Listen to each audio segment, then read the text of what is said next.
Olá, tudo bem com você? No capítulo de hoje, 1 Coríntios capítulo 10, Paulo usa a experiência, a história de Israel como exemplo para os cristãos atuais e também para os cristãos daquele tempo de Corinto. Ele chama os hebreus de nossos pais. Confira isso nos versos 1 e 11. Devemos aprender com os erros e acertos dos pioneiros. A nuvem que acompanhava o povo de Israel no deserto representa a proteção de Cristo que nos faz atravessar os mares perigosos da vida. No verso 4, a pedra era Cristo. Que ele seja também o nosso fundamento, que seja sempre a base sólida sobre a qual edificamos a nossa vida. No verso 6, os hebreus cobiçaram coisas más e tiveram saudade do Egito. Paulo usa essa atitude deles como exemplo para advertir os cristãos de Corinto. E algo que serve também para a nossa advertência. Não ter saudade das coisas do Egito, do mundo de pecado, da vida errada, mas viver felizes com Deus. Verso 7, glutonaria e divertimento fútil é idolatria. Idolatria dos prazeres ilícitos, idolatria do eu. Ellen White faz diferença entre recreação e divertimento.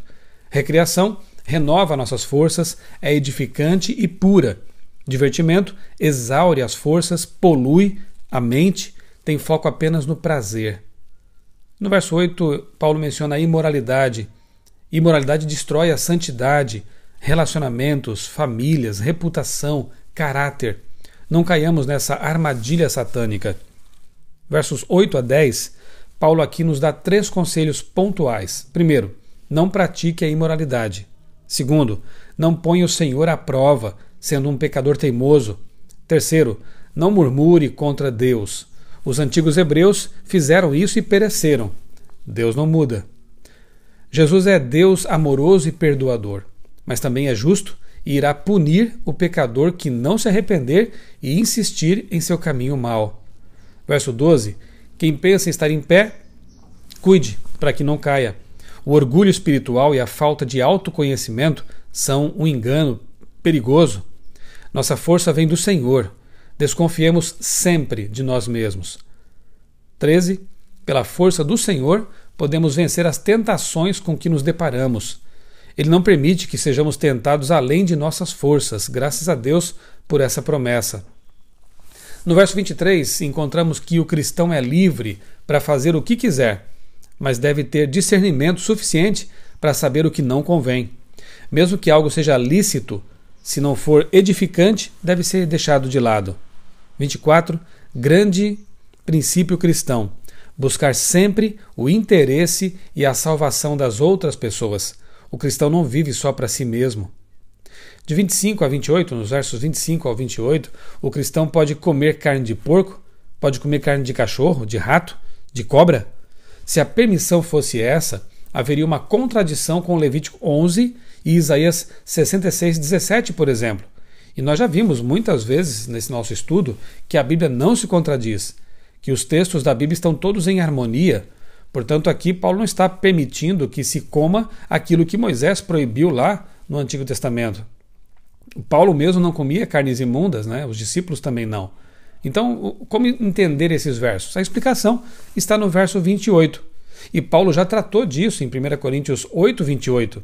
Alguns cristãos de consciência fraca se escandalizavam com os que comiam carnes sacrificadas aos ídolos nos templos pagãos e depois eram vendidas nos açougues.